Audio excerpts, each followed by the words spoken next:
सलामन अलैका या सय्यदी या सय्यदी या सय्यदी या मक्की या मदनी या अरबी या क़ुरैशी या हाशिमी या मुत्तलिबी या रसूल अल्लाह। सुब्हान रब्बिका रब्बिल इज्जति अम्मा यसिफून व सलामुन अलल मुरसलीन वल्हम्दुलिल्लाहि रब्बिल आलमीन। ला इलाहा इल्लल्लाह मुहम्मदुर रसूलुल्लाह सल्लल्लाहु अलैहि वसल्लम।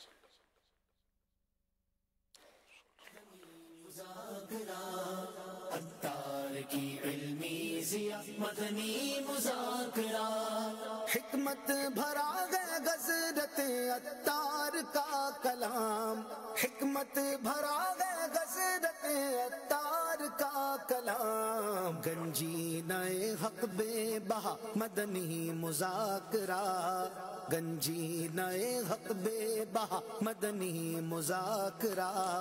अत्तार की इल्मी ज़िया मदनी। सल्लु अलल हबीब सल्लल्लाहु तआला अला मुहम्मद। माह रमज़ान का नवा रोज़ा असर की नमाज से फारिग होकर अल्हम्दुलिल्लाह मदनी मुज़ाकरे में हम हाजिर हैं। तारिक नाम का एक नौजवान भी नहीं कहेंगे, तारिक नाम का एक शख्स था, बड़ा उदास किसी नहर के किनारे बैठा हुआ, बड़ी अफसुर्दा कैफियत में था। वहां से उसका दोस्त गुजरा और कहने लगा, बात है, बड़े परेशान हो। क्या यार, क्या बताऊं, बस यार तंग आ गया हूं। क्या हो गया भाई, क्यों तंग आ गए हो? बस यार बहुत परेशानी है। क्या परेशानी है? दोस्त हूं तेरा, बता तो सही। जब भी घर में जाता हूँ शोर शोर शोर शोर, यार शोर से तंग आ गया हूँ यार। आवाज ही आवाज है, आवाज है। कुछ सुकून, को नींद तो आए यार आदमी को। यार परेशान हो गए। जब भी घर जाओ बच्चे चिल्ला रहे, ये शोर मचा रहे, क्या करो कुछ समझ नहीं आ रही। उसने कहा, तो करीबी चलते, एक शख्स है इस तरह के इलाज बता देता है, चलो यार चलते उसके पास इलाज पूछते हैं। अच्छा इलाज बताएगा? हाँ इलाज बताएगा। समझदार आदमी है। हाँ यार समझदार, अब देखना मसला हल ना करते तो मुझे बताना। चल चल आज ही चल, अब अभी चल, अभी चल। चल पड़े भैया, गए उसके पास, सारा मसला बयान किया। तो क्या आपको मसला ही कोई नहीं है, हल हो जाएगा। एक शर्त है मेरी, कहा जो बोलूंगा वो मर करना पड़ेगा, मैं जो कहूंगा तो मैं मानना पड़ेगा। तो बिल्कुल मानेंगे, हमको तो हल चाहिए। तो फिर एक काम कर, आज एक मुर्गा ले ले और मुर्गा ले जा घर के अंदर। बोले मुर्गा ले जाऊं, वैसे ही घर में शोर है, मुर्गा आवाजें करेगा तो।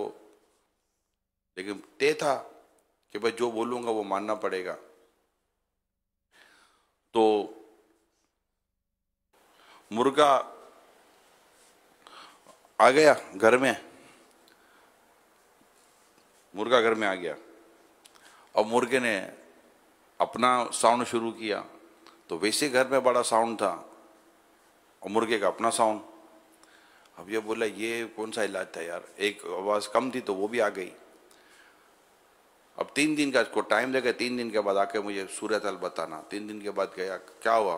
कहा क्या हुआ, एक मुर्गा बाकी था, उसकी भी साउंड शुरू हो चुका है, अब क्या करो? का कुत्ता लिया। का कुत्ता, आप इलाज चाहिए तो मेरी बात मान। ठीक है, कुत्ता ले गया।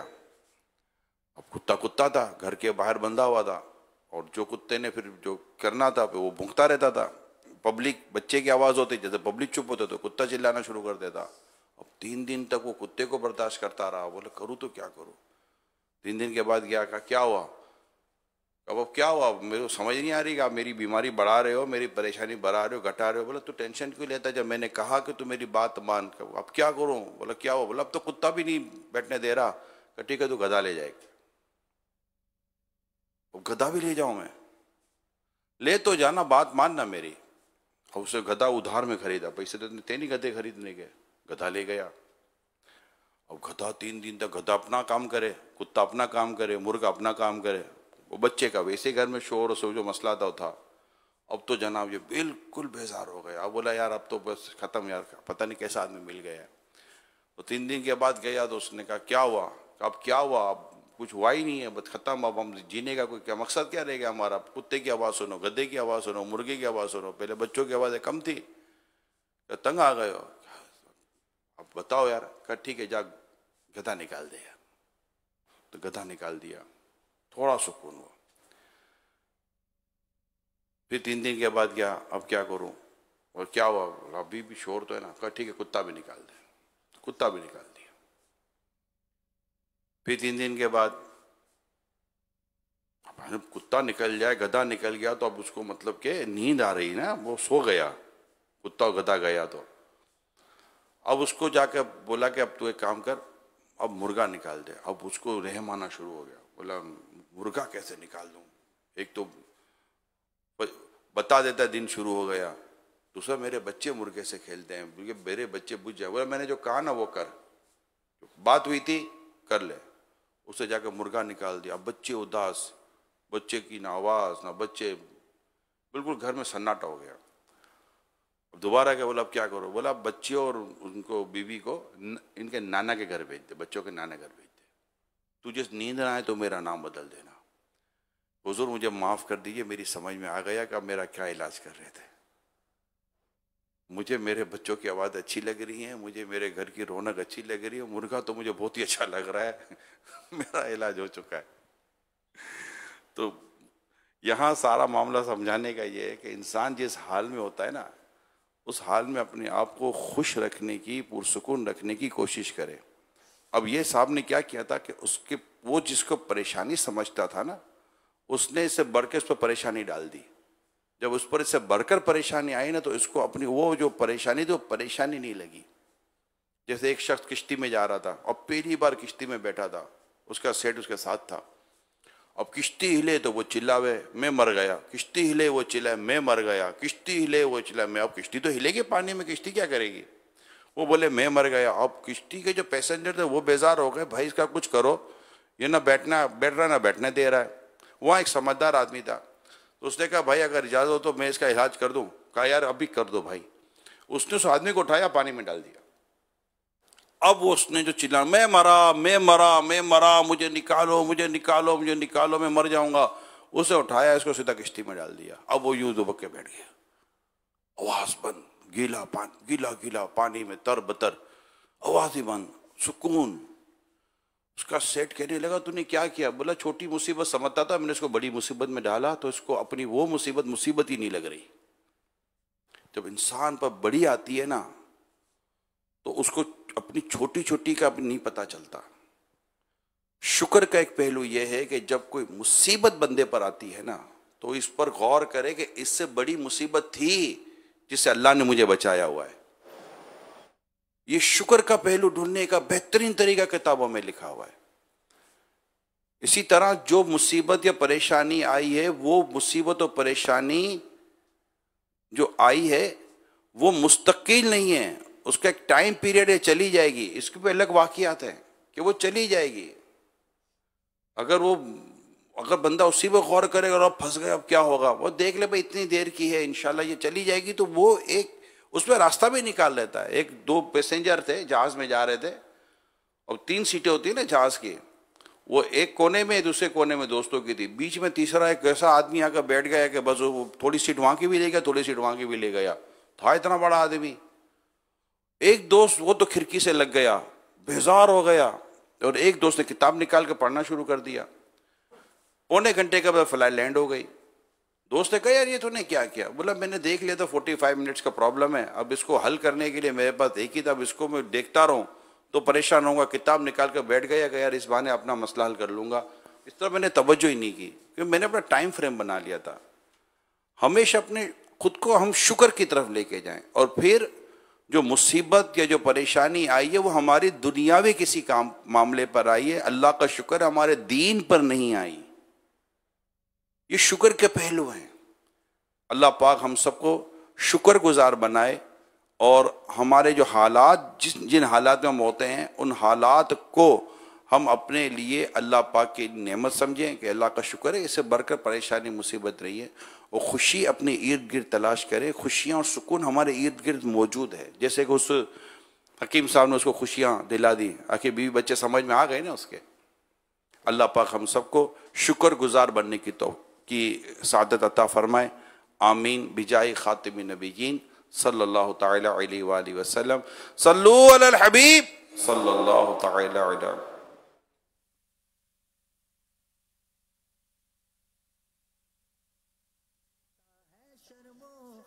मदनी मुज़ाकरा अत्तार की रहीम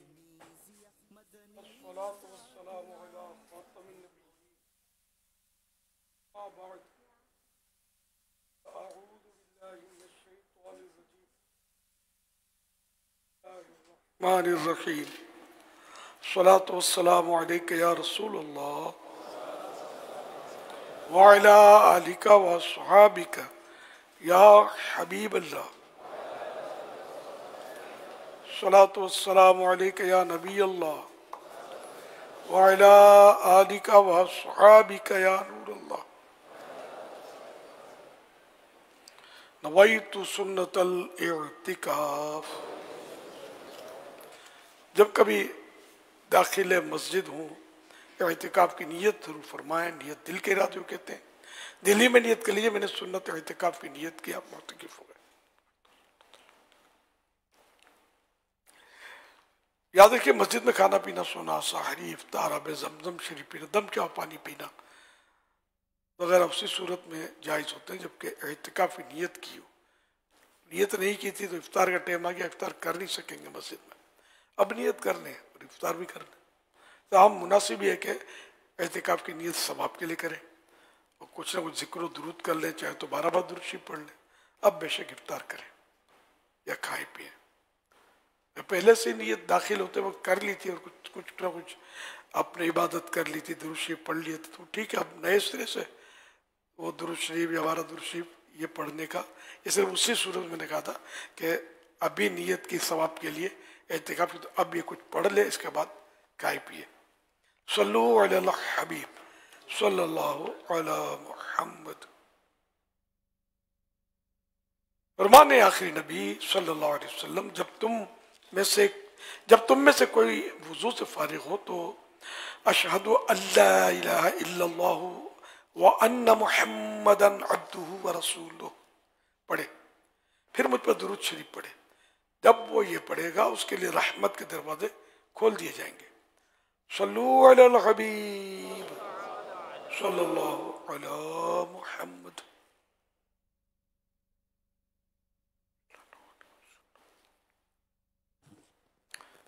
चौदह 1446 हिजरी के माह रमजान शरीफ का नवा रोजा है।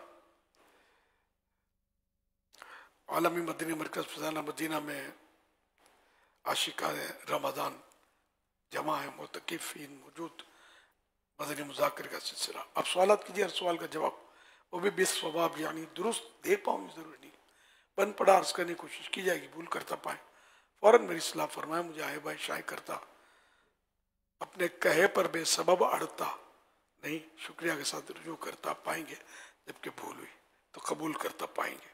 सल्लु अलल हबीब सल्लल्लाहु अलैहि वसल्लम।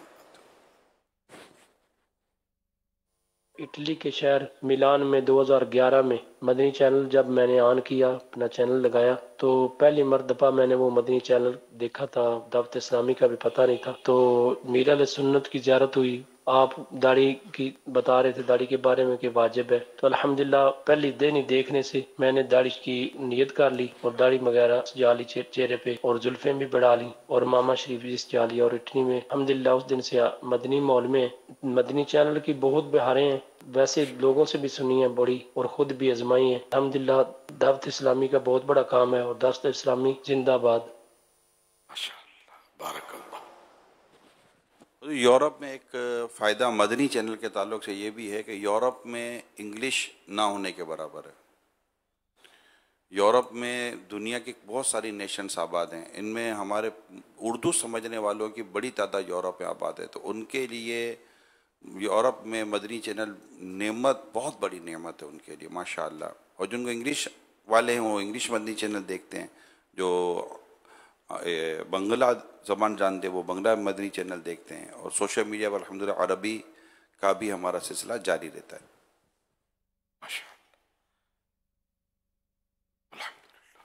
सल्लल्लाहु अमीर अलैहि अहले सुन्नत वसल्लम।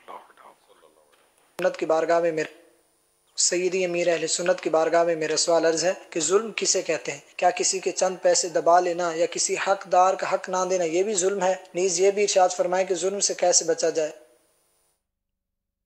वो जिसका हक निकलता, पैसे दबा लिए या किसी को मारा नाहक, बल्कि नाहक घूरा, तो ये भी जुल्म में ही आता है।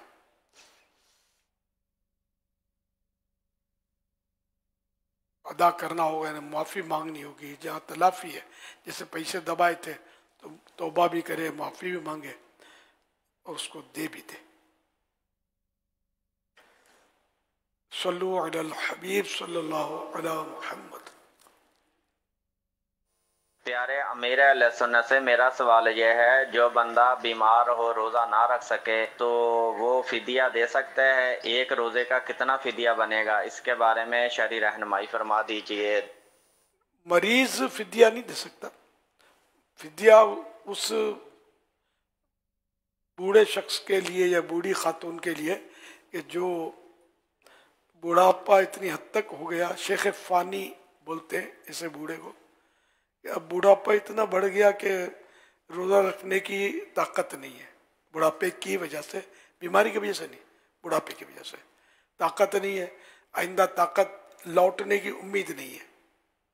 तो ऐसी सूरत में हर रोज़े के बदले एक सदक़ा फ़ित्र की मिक़दार फिदिया अदा करे। अच्छा, अब अगर वो गर्मियों में नहीं रख सकता, सर्दियों में रख सकता है, तो फिदिया की ज़रूरत नहीं है, सर्दियों में कदा कर लिया करे। फिदिया देने के बाद फिर कुव्वत लौट आई और रोज़ा रखने की अब हिम्मत है उसमें, तो ये फिदिया जो दिया था ये नफल सदका हो गया और रोज़े कदा कर ले जो छूटे थे। मरीज के लिए कोई गुंजाइश फिदिये की नहीं है।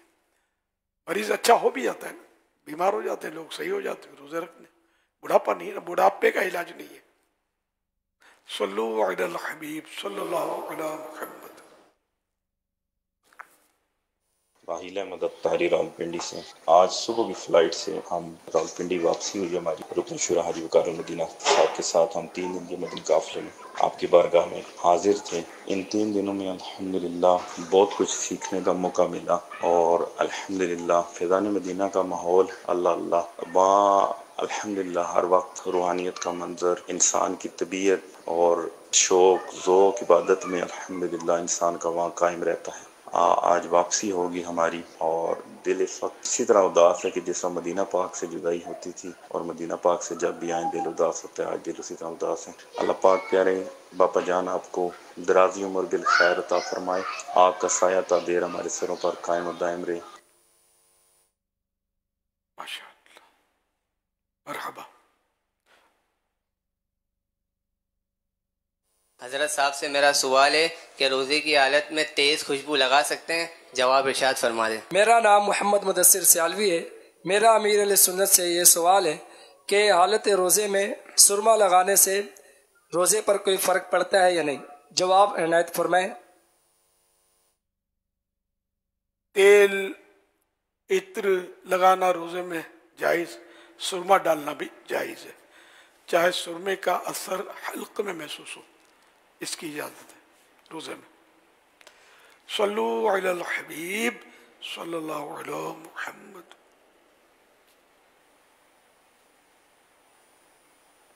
अमीर अहले सुन्नत से सवाल अर्ज है, क्या जिन्नात से अपने घर के मामलात हल करवाना ठीक है? रहनुमाई फरमा दे। जिन्नात हल करते कब हैं?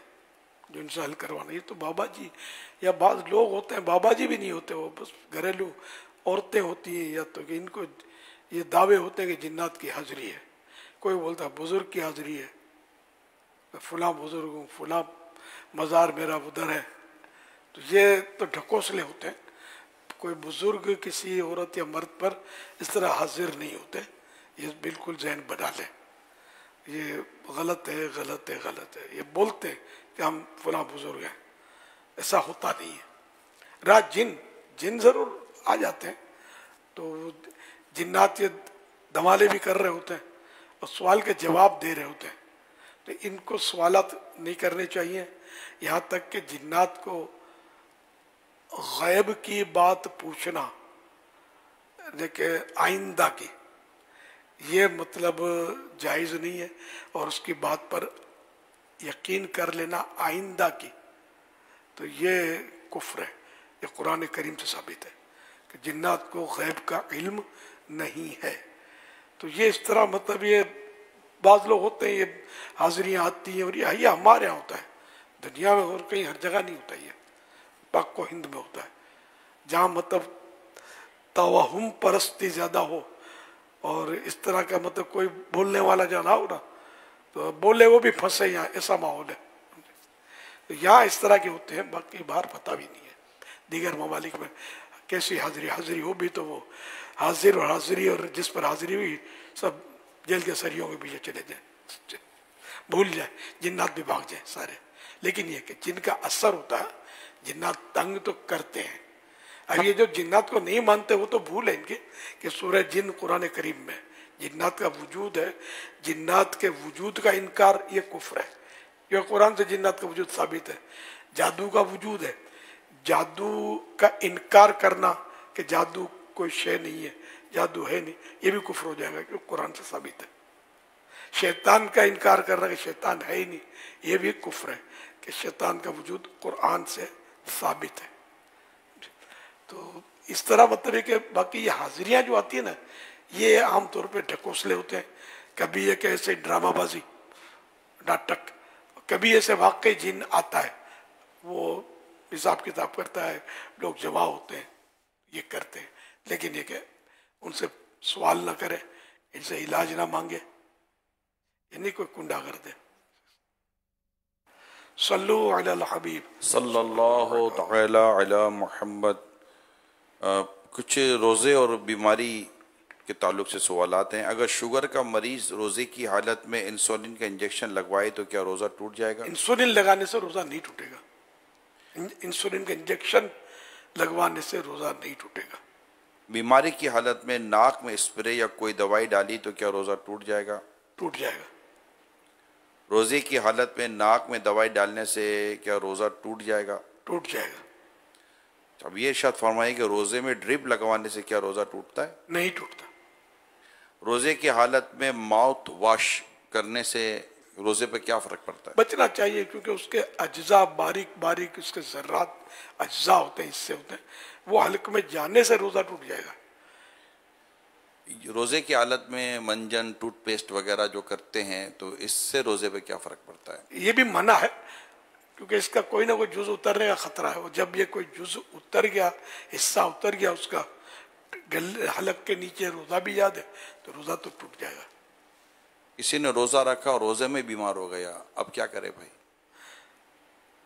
अगर बीमारी ऐसी है कि जिसकी वजह से मर जाएगा या अक्ल चली जाएगी वगैरह, तो इस तरह का सही अंदेशा हो, तो अब ये कि या तो उसका अपना तजुर्बा या कोई तबीब हाज़िक, कोई स्पेशलिस्ट डॉक्टर जो है, जो खौफ खुदा वाला हो, थोड़ा बहुत इल्म भी रखता हो, तो उसके कहने से मतलब ये कि रोज़ा तोड़ सकेंगे। अब बुखार आ गया, मामूली सा नज़ला हो गया, ज़ुकाम हो गया, सर दर्द हो गया, ये आज़ार नहीं है, यानी ये मजबूरियाँ नहीं है रोज़ा तोड़ने की। बर्दाश्त होता, बर्दाश्त कर ले बंदा।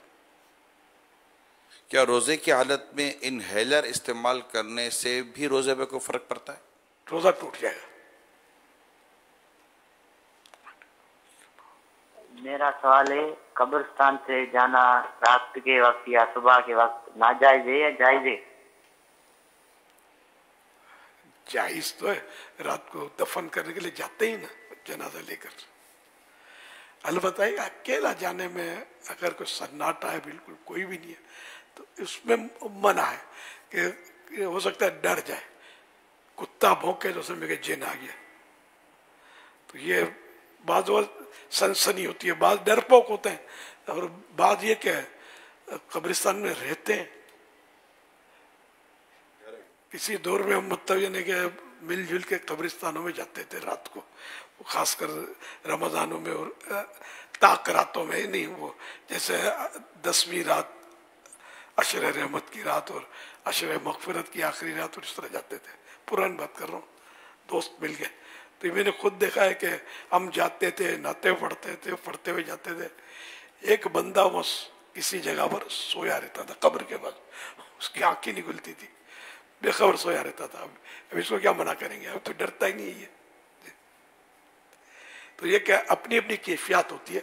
तो बारह लेके यूं अकेला जाने में वैसे रिस्क है कि डर जाएगा। बाल वो एक चुटकुला है समझाने के लिए कि कुछ दोस्त आपस में मतलब वो बोलते हैं कि एक कब्रिस्तान जो फुला है ना, वो उसमें जिन रहता है, वो फुला दरख्त है, कोई मर्द का बच्चा जो वहां कर ये कील ठोक कर आ जाए। तो एक वो मैं नहीं डरता किसी से, तो वो गया, सारे दूर हो गए, नजर ही नहीं आ रहा है। रात के सन्नाटे में ये पहुंचा उस दरख्त के पास। अब वो हथौड़ी भी थी, कील भी थी, वो बैठ कर उसने कील ठोकी। तो अब वो उठने लगा तो उठ नहीं पाया, कपड़ा उसका जैसे किसी ने पकड़ लिया, रुका हुआ है। अभी तो आप भी बोला चिन्ह पकड़ लिया मेरे को। अब वो मतलब मेरे को हार्ट फेट हो गया, उसका दिल फट गया कि मुझे चिन्ह वाकई पकड़ लिया, मैं उठ ही नहीं पा रहा। अब उस बहुत देर के बाद जब उसके दोस्त को आया क्यों नहीं हुआ क्या, तो देखा उसको जाकर तो मरा पड़ा था। फिर जब उसको हटाना, वो हट नहीं पा रहा था, फिर देखा तो वो कील जो थी ना, इत्तेफाक से उसका जो कपड़ा था ना पीछे का, वो कील उसने घबराहट में उसमें ठोक दी थी। कपड़ा जमीन में रखा था, उस पर कील ठोक दी थी। अब ये उकदा हल हुआ कि जिन ने नहीं पकड़ा था, ये इसकी कील ने पकड़ा था उसको। कील ठुक गई थी कपड़े में और ये समझा जिन पकड़ा, जिन ने पकड़ा है, और ये बेचारा जान से गया। तो ऐसे ने करना नहीं चाहिए कि जब वो पहले से खौफ है और अपनी होशियारी करने के लिए या बहादुरी जताने के लिए तो सांप के बिल में हाथ डाल देना ये बहादुरी नहीं है।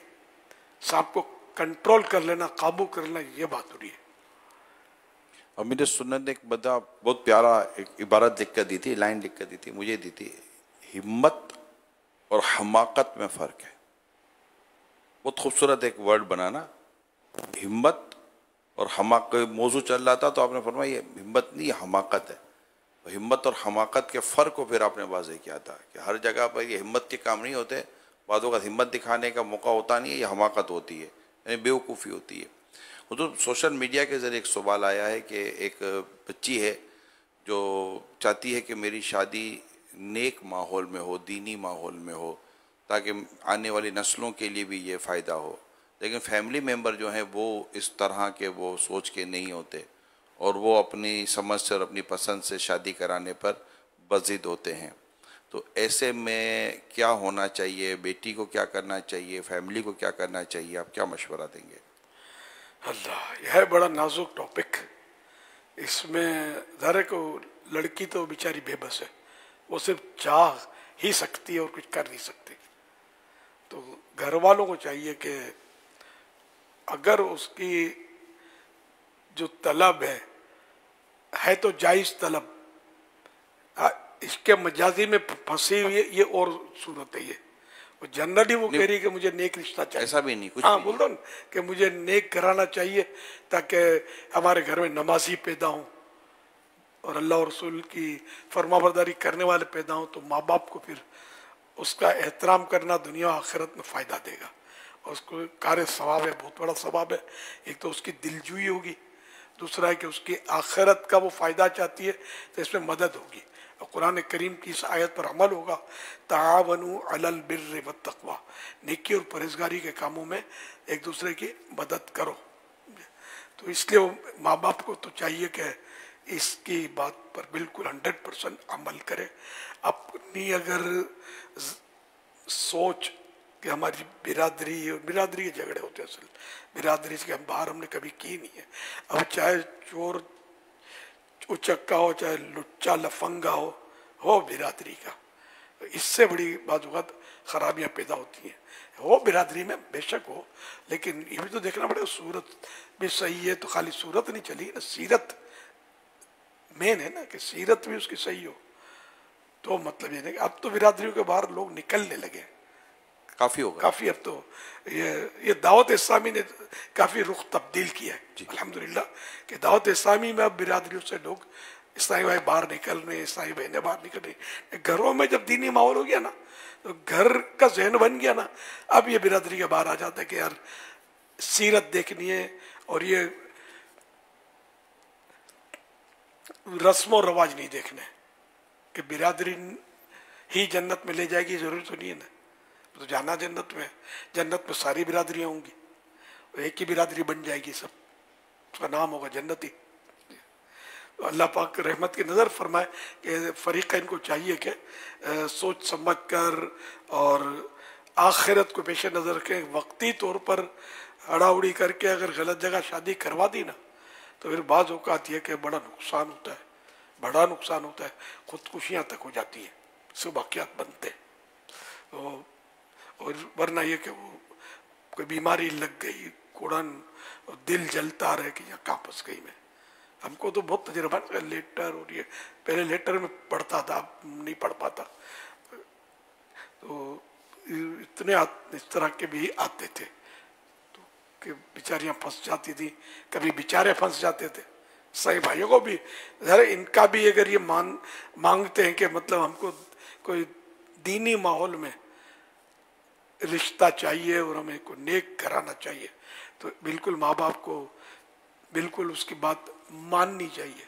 इसके मजाजी की बात नहीं कर रहा, यहाँ मैं एक जनरल बात कर रहा हूँ। नसीब वाले हुजूर वालिदैन के जिनकी बेटियां कहती हैं कि हमें नेक घराना चाहिए और बेटे कहते हैं हमें नेक घराना चाहिए, वो माँ बाप यकीन माने खुश नसीब हैं। यहाँ तो बेटा लाकर खड़ी कर देता है और बेटी लाकर खड़ा कर देती है कि मैंने से शादी कर ली है, वो बोलता है मैंने इससे शादी कर ली है। माँ बाप के बस में कुछ भी नहीं रहता।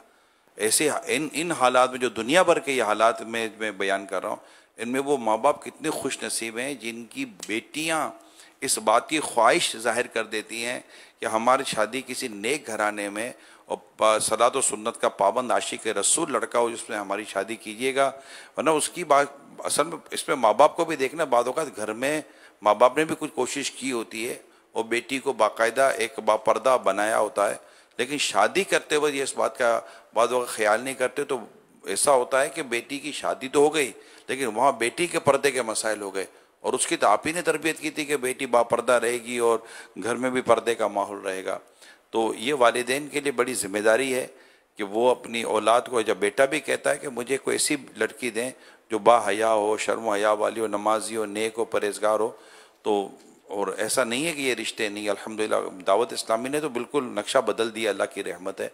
तो इनकी कदर करें और इस नेमत को शुक्र भी अदा करें कि अल्लाह ने ऐसी औलाद अता की है, और फिर ऐसा ही घराना ढूंढें कि जहाँ पर ये नेकी और तक़वा परहेज़गारी हमें मिल जाए। हम कोशिश कर सकते हैं, फिर शादी के बाद फिर क्या नतीजा निकलता तो अल्लाह बेहतर जानता है, वो तो डेफिनेटली वो बात की बात, लेकिन बंदा यही चीज़ देखा, हमें देख के ही हम कपड़ा लेते हैं ना, बाद में पता चलता है कपड़ा कैसा है, लेकिन बंदा देख तो सही ले और अपने तो पर पूरी कोशिश कर ले। सल्लु अलल हबीब सल्लल्लाहु तआला अला मुहम्मद। जी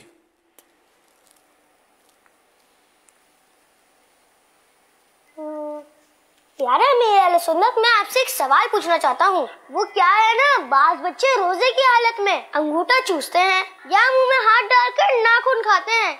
छी छी छी। तो प्यारे अमीर अहले सुन्नत, मैं आपसे ये पूछना चाहता हूँ कि वैसे ये बहुत बुरी बात है, इससे रोजे पर तो असर नहीं पड़ेगा ना? क्या ऐसा करने से रोजा टूट जाएगा?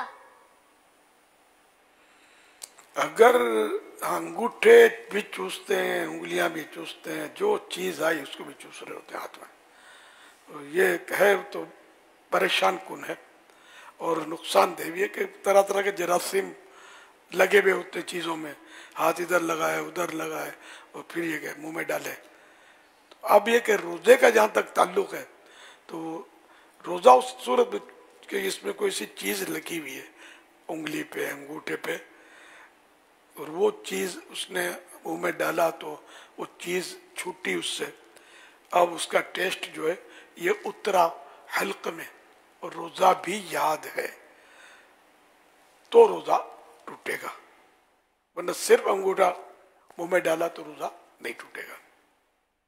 अंगूठा है, उंगली, नाखून खा रहे तो नाखून टूटा और वो हल्क से नीचे उतरा, पता चला ये गया और रोज़ा भी याद है तो रोज़ा टूट गया। नाखून खाने का जहाँ तक ताल्लुक है, ना कुतरने का ताल्लुक है दांतों से। कैंची से कतरते हैं, दांतों से कुतरते हैं, ये फर्क समझिएगा। तो दांतों से कुतरते हैं बाद लोग नाखून, ये बड़े बड़े करते हैं, खाली बच्चे नहीं करते। बड़ों की बात तो ये आदत जाती नहीं है, अगर ये पड़ गई ना किसी की बहुत बहुत बहुत दुश्वारी होती है, जाती नहीं आसानी से। आपने सुबह भी ये बात बयान की थी, फजर के बाद का जो आपका सिलसिला था कि लोग बैठे बैठे दाढ़ी से खेलते रहते हैं, कुछ करते रहते हैं। अच्छा, इतने ये एब्सेंट माइंडेड होते हैं कि इनका मतलब कभी नाक में उंगली डाल देंगे, कभी क्या कर लेंगे, कभी नाक कान में उंगली घुमाते रहेंगे। अब सामने वाला देख कर परेशान होता है कि यार ये है क्या। अच्छा, उनको पता ही नहीं होता, ऐसा लगता है जैसे कि वो एब्सेंट माइंडेड लोग हैं। तो अब ये जो आदतें जो लोगों में पड़ जाती हैं, कुछ ना कुछ करते रहने की, हाथ हिलाते रहेंगे तो कुछ ना कुछ करते रहेंगे, अब कैसे निकले। तो एक बात होगा, ये खुद भी तंग होते हैं, इनको लोग टोकते रहते हैं कि यार ये क्या कर रहे हो, रुक जाते हैं, फिर थोड़ी देर के बाद शुरू हो जाते हैं। ये निकले कैसे आदत? सोच बने यार, सोच बने ना तो एक तो ये कि जैसे कि जो भी हरकत सकनत, यानी ये हिलाई उंगली तो क्यों, रोकी तो क्यों, है ना। हर हरकत और सकनत पर क़यामत के दिन 3 सवालात हैं। ये बड़ा मतलब है कि बड़े यकीन मन खौफ की बात है, बहुत खौफ की बात है। मगर ऐसी सोच हमारी बन नहीं पाती कि इसका क्या है। कभी कभी ऐसी सोच, मुझे इसका तजुर्बा है कि अब जैसे कि ये चीज़ मुझे उठानी है या ये रखनी है या इसको हिलाना है, तो कभी कभी मैं रुक जाता हूँ कि यार अगर पूछा गया ये क्यों किया था, जवाब सोच लूँ कि क्या देना है। जवाब तो होता ही नहीं सर, माँ जवाब कौन दे सकता है। तो फिर मैं कोशिश करके बात आ जाता, लेकिन कभी कभार होता है, बाकी तो चल ही रहा होता है निजाम। तो ये एक मतलब सोच बने ना कि अब मैं जो ये हिला रहा हूँ, टांगे हिला रहा हूँ, और बिल्कुल यानी कि वो खड़े होने का अंदाज, एक टांग ऊंचा तो एक टांग नीचा, डिसबैलेंस खड़े होते हैं। फिर दुनियावी नुकसान उसका ये होता है कि डिसबैलेंस बैठते हैं, खड़े होते हैं, लेटते हैं, डिसबैलेंस, समझे। तो इनको आगे चल के तकलीफ है। बाज़ औक़ात इन चीज़ों, इन जगहों पे दर्द पकड़ लेता है। एक बार मुझे यहाँ बहुत दर्द हो गया था, वाकई दर्द से अब मैं क्या करूँ, आए आजमाइश। फिर वो कुछ देर या कुछ घंटे या कुछ दिन रहा होगा दर्द, मैं करूँ क्या, कैसे हो। फिर मेरी तवज्जो गई, मैं जो मुलाकातें करता था ना तो यूं करके करता था मुलाकातें, लेफ्ट साइड पर लाइन लगती थी, तो मैं वो यार हो ना हो, मैं ये यूं मुलाकातें करता हूँ तो ये बोझ इस तरफ आ रहा है, तो ये शायद इसकी वजह से मुझे दर्द हो गया हो। ये कुदरती मेरे जहन में आई ये बात। तो फिर मैंने अपना जो बैलेंस ठीक किया और मुलाकात में मैं यूं रहने लगा, झुकता नहीं था, तो सेट हो गया मैं, अल्हम्दुलिल्लाह मेरा दर्द ठीक हो गया। तो और मेरा जहन क्लियर हुआ कि ये इस तरह मतलब डिसबैलेंस, आगे पीछे एक जगह पर बोझ पड़ता ही रहे तो दर्द हो जाता है। तो ये टांगे उलट पुलट ही रखते हैं, आपके सामने ही था यार। एक ने कहा मेरी यार ये एड़ियों में दर्द नहीं जा रहा, वो डॉक्टर से दवाएं शायद इस्तेमाल कर फायदा नहीं हो, डॉक्टर हो सकता है कि वो डॉक्टर की भी तवज्जो नहीं होगी। तो मैंने कहा तुम इस तरह बैठते हो एड़ियाँ रख कर, तो बोला हाँ। तो मैंने कहा ये तेरी बीमारी, इसको एड़ियों को सही कर दे तो तेरा दर्द इंशाअल्लाह चला जाएगा। तो अब पता नहीं फिर क्या हुआ बात। अब हर वक्त तो मरीज अपने साथ नहीं होता ना, तो कभी कभी मुलाकात, लेकिन पूछना भूल जाता हूँ। अब आप पूछना, तो अगर इसको ठीक हो गया तो अपने को एक और वो होगा ना कि मतलब किस तरह आदमी पोजीशन अपनी सेट कर ले। लेकिन समझ नहीं आती है, अभी भी डिसबैलेंस कहीं बैठे होंगे, समझे। तो खाली 1-2 मिनट के लिए होने से नहीं दर्द होता, यानी कि ग़ालिबन आधा घंटा एक ही पोजीशन पर बैठेगा ना, जो पोजीशन जो डिसबैलेंस बैठेगा आधा घंटा, तो ये फिर अब नुकसान का दौरानिया इसका शुरू होने लगेगा। कुछ देर में नहीं होता, फर्क नहीं पड़ता। तो कई लोगों की आदत होती है देर तक वो यूं तो यूं, यूं तो यूं। अब वो झुक के लिखते हैं, झुक के लिखते हैं, झुक के खाते हैं यूं, बिल्कुल बेवड़े वल के है। हम लोग बेवड़ा बोलते हैं इसको, बेवड़ा वलना। तो वो आधे झुक कर, तो इसमें क्या आंखों को जोर लगता है कि एक अननेचुरल स्टाइल है। आंखों पर जोर लगेगा और फेफड़ों पे जोर पड़ेगा, फेफड़ा मुड़ेगा ना यूं करेंगे तो फेफड़े, आंखें, कमर, कमर भी खामखा मुड़ रही है और देर तक यूं मुड़ी पड़ी है जब तक लिख रहे हैं। तो ये 3 जगहों पर इसको दर्द, बीमारी, फेफड़े की बीमारी, आंखों की कमजोरी, इन चीजों से इसको वास्ता आज नहीं तो कल पड़ सकता है। लेकिन आदत इसी पक्की हो जाती कि जाती नहीं है। तो टेबल कुर्सी इस तरह हो के मतलब ये। अच्छा फिर ये कि जैसे अब बैठे ना तो मैं तो यूं होता रहता, आपने नोट किया होगा, कुर्सियां भी सही नहीं है। आप बोले कुर्सियां सही नहीं है, ये बंदा ही सही है खाली। हाँ नहीं, कुर्सियां सही नहीं है, इल्ला माशाल्लाह कोई कुर्सी। अब देखो ये कुर्सी स्लोप इस तरफ है, नीचे की तरफ, तो मैं डिसबैलेंस हो जाता हूँ, बैठ नहीं पाता सही। तो कुर्सी भी अगर आदमी खुद बनवाए ना अपनी मर्जी की, या किसी फिजियोथेरेपिस्ट के मशवरे से बनवाए, तो मतलब कुर्सी सही होगी। खाली वो यूं और यूं बाहर कर देते हैं कि एक कमर शाहों के लिए, ये मतलब नहीं होता। देखो ये भी स्लोप है, इसका स्लोप नहीं होती है, बिल्कुल स्ट्रेट। और कमर जो है ये बिल्कुल सीधी लगी हुई हो, इस तरह बैठे, और पाँव बिल्कुल जमीन पर जमे हुए हो। अब कोनी ऊंची है तो पंजा ऊंचा है, तो ये जरा के गलत वो पोजीशन है, तो यूं दर्द हो जाते हैं। यूं अगर बंदा अपने आप को सही करता रहे ना, तो जैसे अब मेरा मसला है कि मेरे भी दर्दें तो हुई हैं और ठीक ठाक, अब बेहतरी काफी है उस मुकाबले में। पहले जो हुई थी दर्द था, क्यों अब मैं रोज फिजियोथेरेपी तकरीबन रोज कर रहा हूँ। अब आज छुट्टी हो गई, कुछ आज ऐसी रात की मसरूफियत थी कि मेरी जो भी हालत थी सुबह तो नींद, मतलब वो एज और वीकनेस और तो वो बर्दाश्त नहीं होती, वरना रात में मैं बहुत जागा हूँ। तो अब आज जाग गया और दिन में भी जल्दी, तो फिजियोथेरेपी मैंने छुट्टी कर दी, मैंने आज नहीं करनी है। तो उसमें अभी 1.5-2 घंटे बाद लग जाते हैं। तो फिर अल्हम्दुलिल्लाह मैं अपने आप को काफ़ी बेहतर, फुल नहीं काफ़ी बेहतर। और मुझे डॉक्टर ने कहा था 20 मिनट या आधा घंटा आप बैठे, फिर उठ के थोड़ा चले, 1 मिनट के लिए भले चले, ताकि आपकी पोजीशन चेंज हो।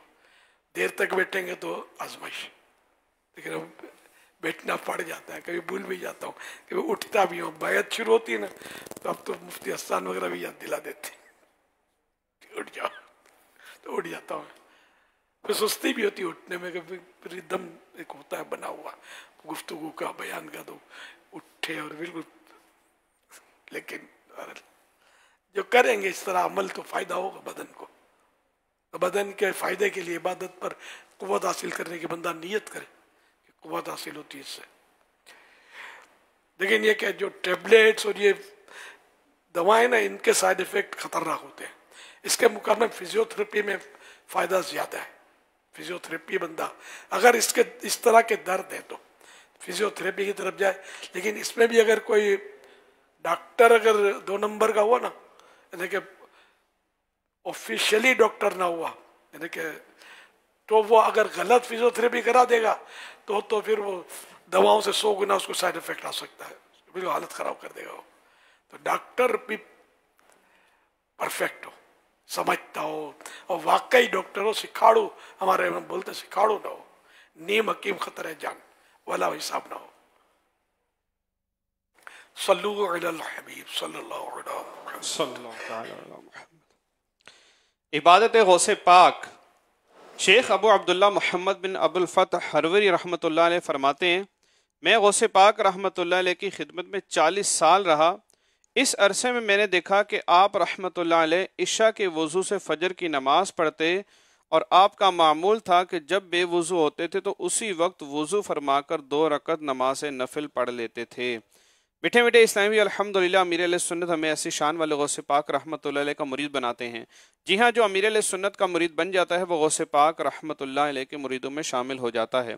जो इस्लामी बहनें देख या सुन रही हैं वो भी बैत कर सकती हैं। इस्लामी बहनों को शौहर या वालिद वगैरह की इजाज़त की ज़रूरत नहीं। एक दिन के बच्चे को भी बेपीरा नहीं छोड़ना चाहिए। स्क्रीन पर जो नंबर दिखाया जा रहा है इस पर अपने नाबालिग बच्चों के नाम, उम्र वगैरह भेज दीजिए। इन्हें अमीर अहले सुन्नत के मुरीदों में शामिल कर लिया जाएगा। अगर आप पहले से किसी पीर कामिल के मुरीद हैं तो बैत बरकत हासिल कर लीजिए। अमीर अहले सुन्नत फरमाए मुरीद होता हूँ मैं, तो आप कहें तालिब होता हूँ मैं। आप अमीर अहले सुन्नत के तालिब हो जाएंगे। अपने पीर साहब के साथ अमीर अहले सुन्नत का फैदान भी जारी हो जाएगा। मैं अमीर अहले सुन्नत से अर्ज करता हूँ कि मैं गौसे पाक रहमतुल्लाह अलैह के मुरीदों में शामिल फरमा लें। सल्लु अलल हबीब सल्लल्लाहु तआला अलैहि वसल्लम। बिस्मिल्लाहिर्रहमानिर्रहीम अस्सलातु वस्सलामु अलैका या रसूलल्लाह व अला आलिका व अस्हाबिका या हबीबल्लाह ला इलाहा इल्लल्लाह मुहम्मदुर रसूलुल्लाह सल्लल्लाहु अलैहि वसल्लम। तौबा करता हूँ मैं अपने तमाम पिछले गुनाहों से और आइंदा अल्लाह और रसूल की नाफरमानी नहीं करूंगा।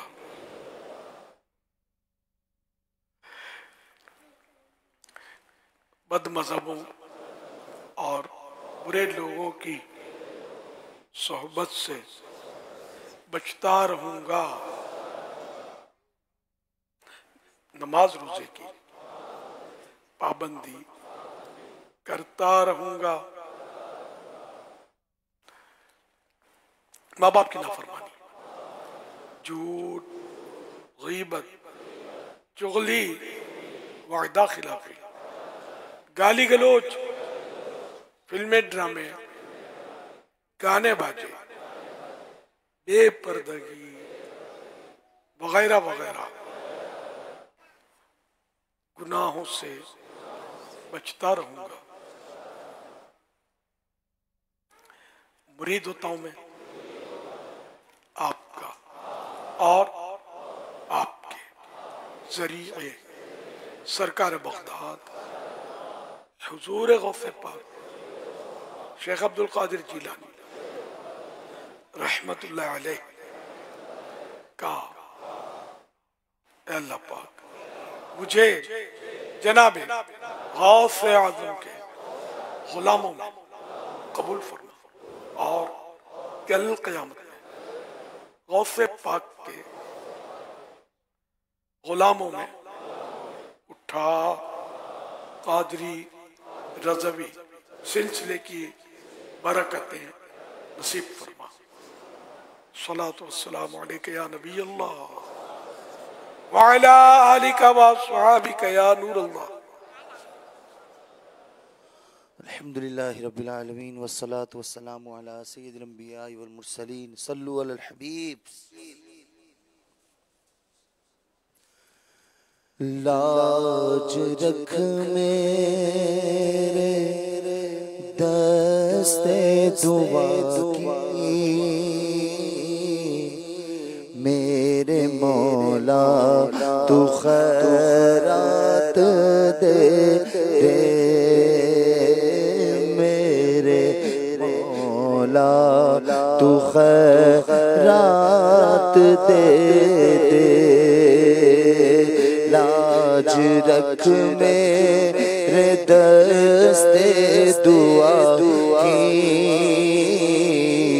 मेरे मौला तू खैरात दे दे, मेरे मौला खैरात दे दे। अपनी रहमत की अपनी अता की, मेरे मौला अपनी रहमत की अपनी अता की,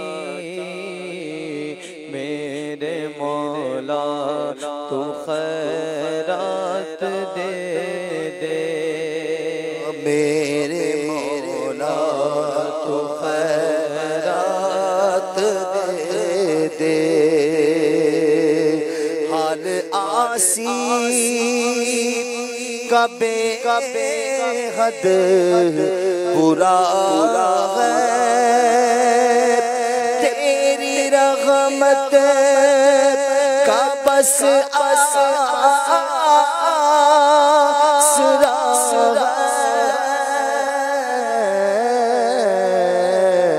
हाल आसी कबे हद बुरा है, तेरी रहमत का बस आसरा अफ़्व जुर्मो क़सूरो खता की मेरे मौला, अफ़्व जुर्मो क़सूरो खता की मेरे मौला, तू खैरात दे। आमीन। अल्हम्दुलिल्लाह रब्बिल आलमीन वस्सलातु वस्सलामु अला खातमिन नबिय्यीन। या अरहमर राहिमीन, या अरहमर राहिमीन, या अरहमर राहिमीन, या रब्बना या रब्बना या रब्बना या रब्बना या रब्बना या अल्लाह या रहमान या रहीम। जज़ल्लाहु अन्ना सय्यदना व मौलाना मुहम्मदन सल्लल्लाहु तआला अलैहि व आलिहि वसल्लम मा हुवा अहलु। अल्लाहुम्मा रब्बना आतिना फिद दुनिया हसना व फिल आखिरति हसना व क़िना अज़ाबन नार। अल्लाहुम्मा सल्लिमनी मिन रमज़ान व सल्लिम रमज़ान ली व सल्लिमहु मिन्नी। या रब्बल मुस्तफ़ा जल्ल जलालहू व सल्लल्लाहु तआला अलैहि व आलिहि वसल्लम हमारे गुनाह मुआफ़ फरमा।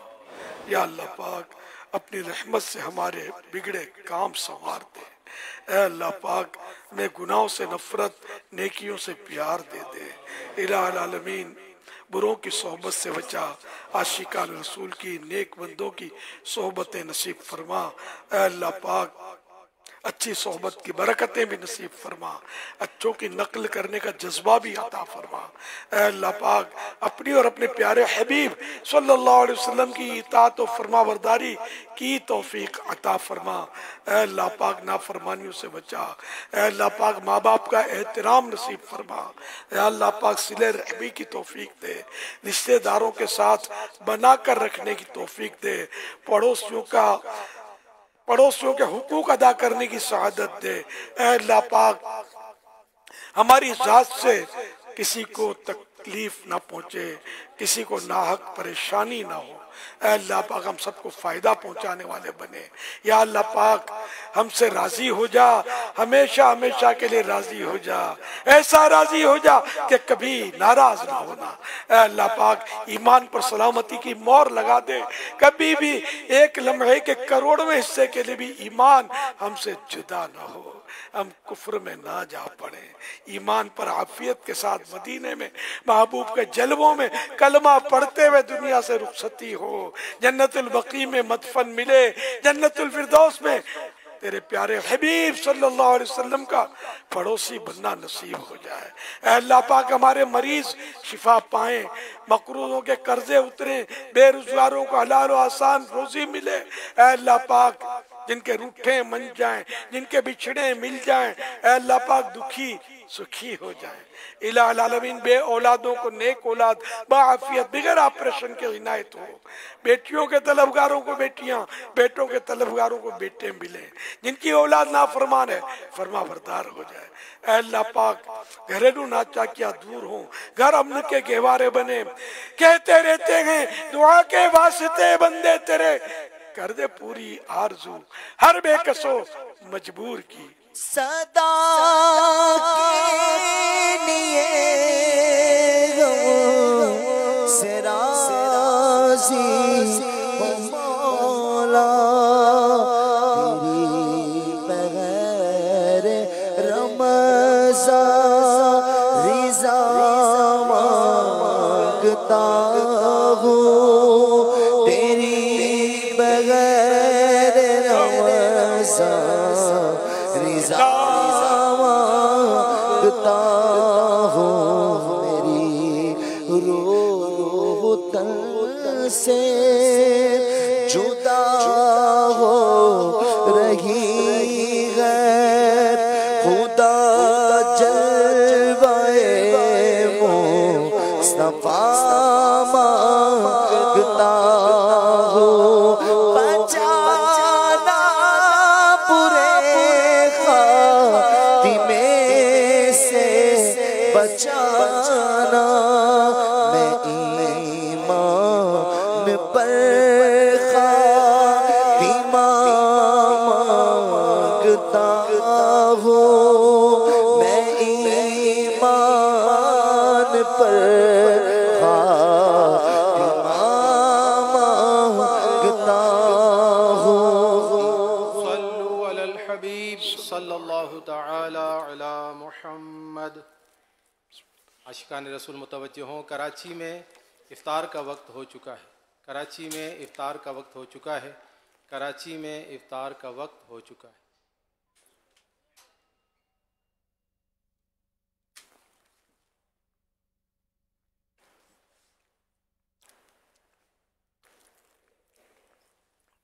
अल्हम्दुलिल्लाहि रब्बिल आलमीन वस्सलातु वस्सलामु अला खातमिन नबिय्यीन अल्लाहुम्मा लका सुमतु व बिका आमनतु व अला रिज़्क़िका अफ़्तरतु।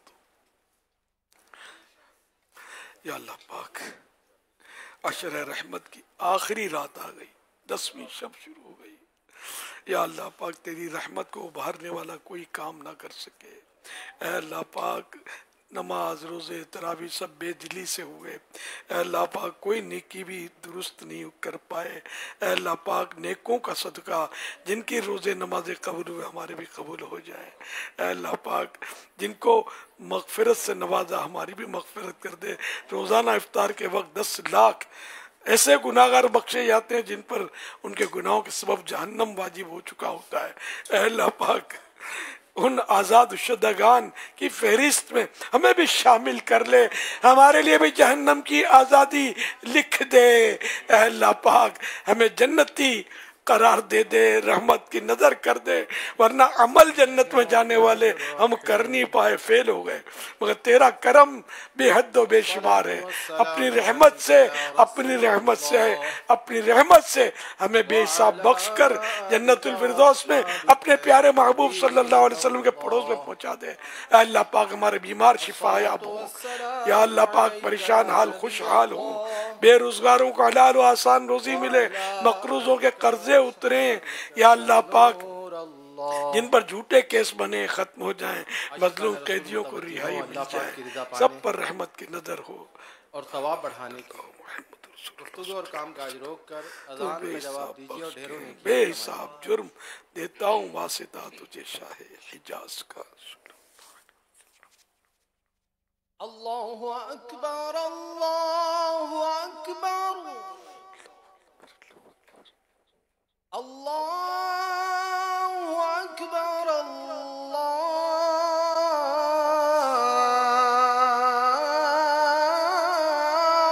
अकबर।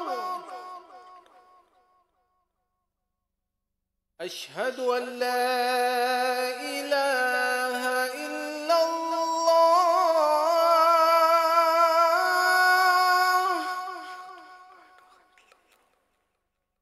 अशहदु अन ला इलाहा इल्लल्लाह,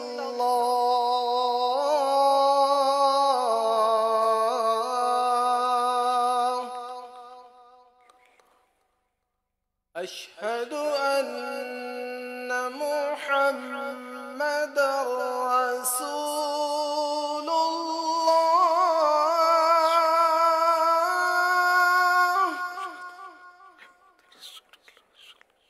अशहदु अन्न मुहम्मदर रसूलुल्लाह।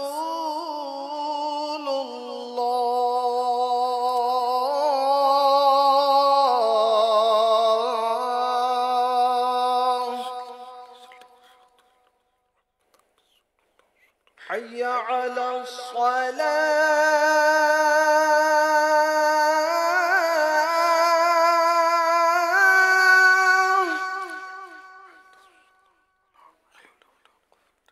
हय्य अला